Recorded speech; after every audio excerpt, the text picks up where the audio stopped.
So with that, I think we can move into the opening statements, and by the luck of the draw, Andy Caffrey gets to be the first speaker. So as we expect to hear from all of you, why are you here and why do you want this job? Well, I wish I didn't have to be here. Not here, I like Petaluma. But I'm running because we're in a time of crisis. I've been working on the climate issue for 30 years. We also are in an economic crisis, and we're in a political crisis. The Republicans are destroying our democracy. They're literally dismantling it. Ever since Reagan came to power, the concentration of wealth has moved completely over to the top 1%. In 1979, the top 1% had about 8% of the national wealth. As of 2007, it was 23%. I think I've heard it's 25% now. And as it goes up, if you look at the curve, you know, from poor to rich, it goes up like this. You lift it here with more tax cuts for the rich, and it goes down here. So what's happened is, literally, the buying power of the middle class and the poor have been sucked away to the rich. That's why the economy has stopped, which is why tax cuts aren't going to solve the problem, which is why we have to get money back into the hands of the middle class and the poor. Did you hear the news? We're no longer a middle class nation. We are a poor person's nation. The census shows that more than 1 in 2 people live in households that make double the poverty level or less. We are a poor country now. That's what these people have done. If you look at the diagnostic criteria for antisocial personality disorder, and then you look at the 4 Republican senators, you find that they all meet it. This is not about going up and making deals with Republicans. This is about fighting. And my history is as a fighter and as an organizer and a negotiator. I've worked in Earth First since 1985. I helped found 2 Green parties. The BBC recognizes me as a world historic figure for being the first opponent in the grassroots against genetic engineering, and I've been a climate crisis organizer since 1980. I've done everything I could every other way, and now we just have the federal government as the only option we have for changing our fate with the climate crisis. And that's why we have to get into Congress. And now we bring it back to Andy Caffrey. You're attached. Okay.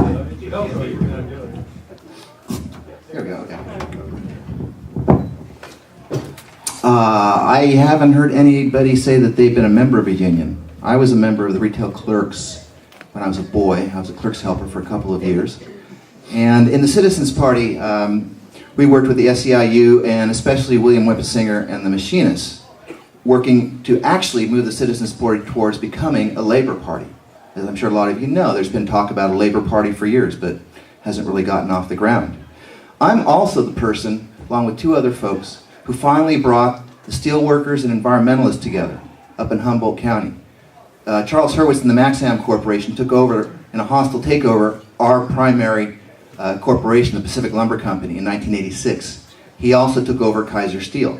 So when the steelworkers were locked out, we went up there and worked in solidarity with them. My friend Mike Jacobel went undercover as a scab worker and took pictures. And then I was contacted and asked to connect with the Earth Firsters, who then organized a blockade of an ore ship in Tacoma. And after that, there became this large organization of environmentalists and labor. I haven't worked with anybody here in Sonoma County. But keep in mind, there's also 4 counties to the north.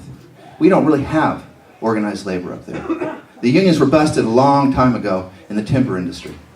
And we don't have the diversified economy that you have here. We have a very narrow range of opportunities up there. So I know a lot of you are very fond of a lot of people here, but I hope you will keep in mind that there are 4 other counties with various needs that you don't have. We only make $35,000 a year on average. You guys make $85,000.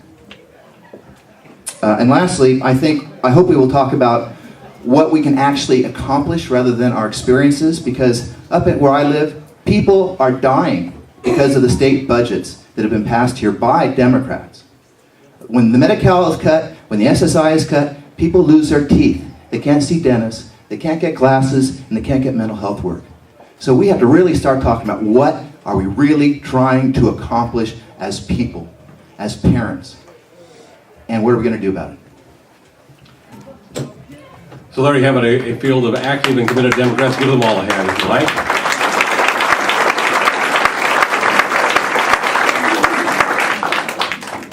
as Andy was just noticing, the district as a whole has a long history of being reliant on some extractive industries. The fisheries, the timber industry has been the economic driver in the past. It seems that their day has passed for the present time.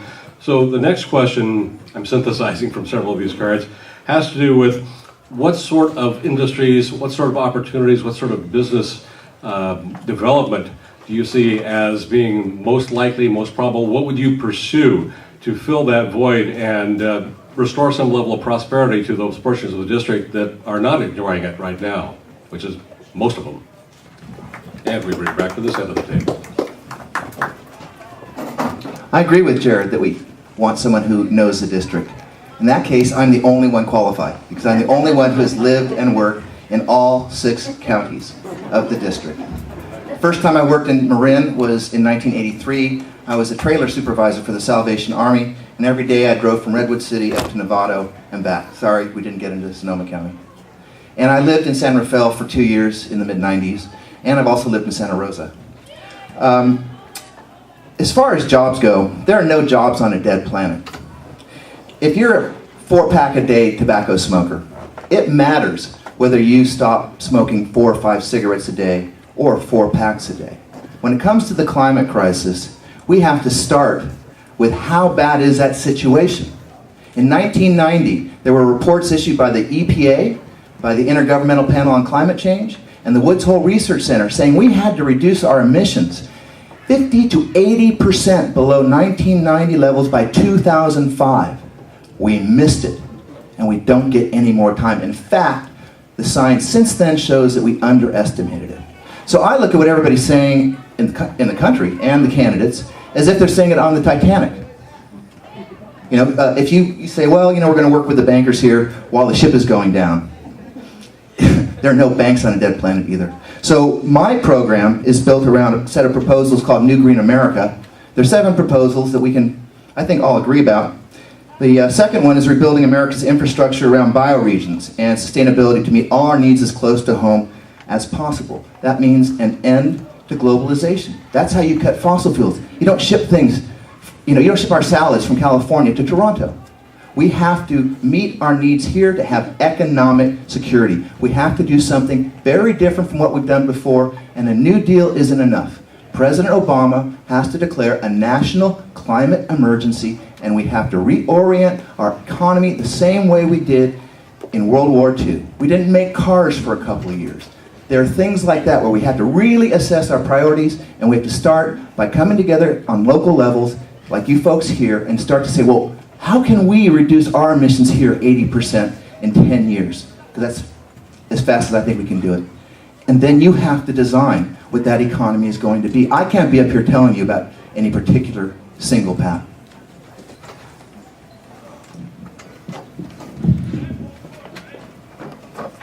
You know, if a person doesn't see a problem, they're not going to find a solution to something. The programs that I hear talked about by most of the other candidates are programs that are put forth as if there is no climate crisis, as if we're going to just keep on producing 25-mile-per-gallon cars out of Detroit, and that's going to be great because Ed Schultz says, wow, Obama did this great thing for the workers.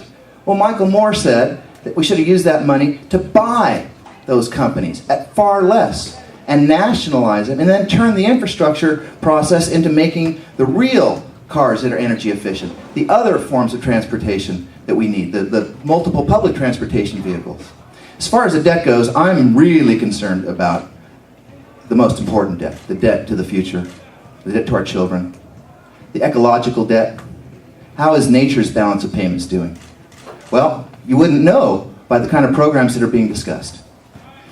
As far as the $15 trillion, I agree with Norman. Right now, if a person was poor, a poor person is not the person, that's not when you want to be paying back your debts. That's when you want support. When things are down, when the economy is crashing, that's when you need to spend money. It's when the economy is doing well that you pay off the debt.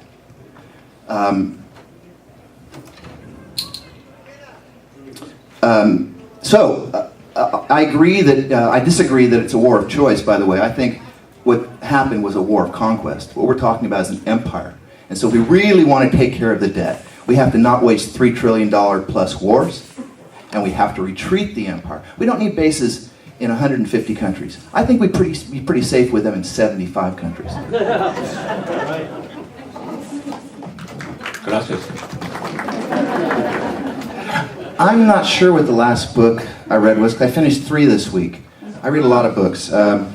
Economic books, Martin Carnoy's book on economic democracy, James Galbraith's book, The Predator State, and Dmitry Orlov's book about the collapse of the Soviet Union and what we can expect as our economy collapses. And the moral of that one is the Russians were better off than we're going to be.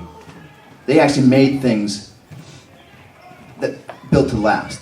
All the stuff we have that's plastic, that's going to disintegrate. So basically just all kinds of things about economics from them. And another book is called The Great Disturbance, about the climate crisis. I strongly recommend that because it talks about how urgent it is.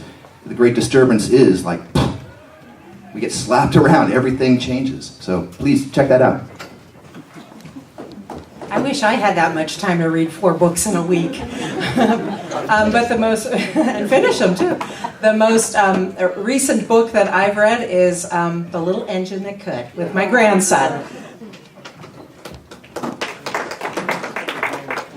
Well, so if it's not clear so far that I care very deeply about working in middle-class families, I would say that the last 3 books that I've read have been those all on the economy and restoring our middle class, by Bill Clinton, by Tom Friedman, by Robert Reich, who I adore and who I work with at UC Berkeley, and who I've spoken at length with about economic policy and how do we get our economy going again. Materials by all of them recently, new books and writings around how we really restore our middle class and make sure our families have a fair shake and that our kids can go to college and we can have a healthy retirement and that our middle class can blossom again so we can all live the American dream. They're issues that I've been fighting for a very long time and will continue to fight in this race. And I would say that they're not always the most exciting bedtime reading, but I get a really good night's sleep.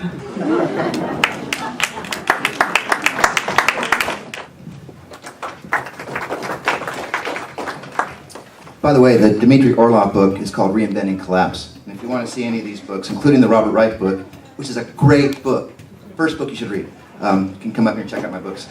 I know, I'm a little nerdy.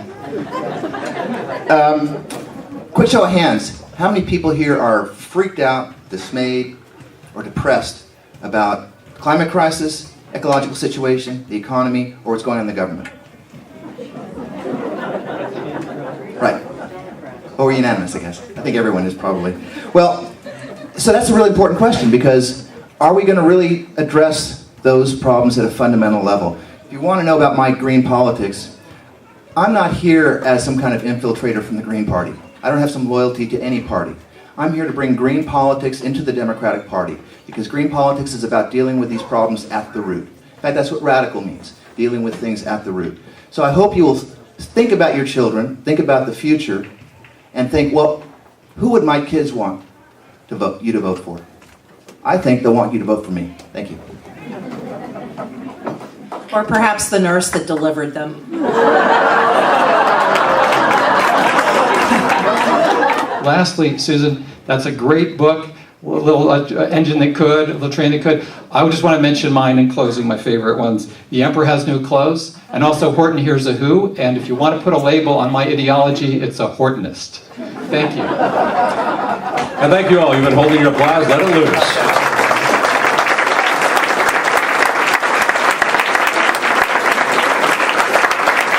Thank you all our candidates for being here tonight. I also want to make sure we give proper credit to Jim Peterson, the man who's been running the sound behind me here so you could hear everybody said tonight. Remind you once again that the Petaluma Community Access has been videotaping the entire proceedings here. They will have them up on their website in a few days, if I'm not mistaken. So you can refer people who couldn't get here tonight to that and help them catch up that way. Thanks to our sponsors this evening, the Sonoma County Democratic Party, the 10th Assembly District Democrats, Sonoma County Latino Democratic Club, and the Boys and Girls Club of Marin and Southern Sonoma County. Watch for additional debates, including those coming up on KRCB.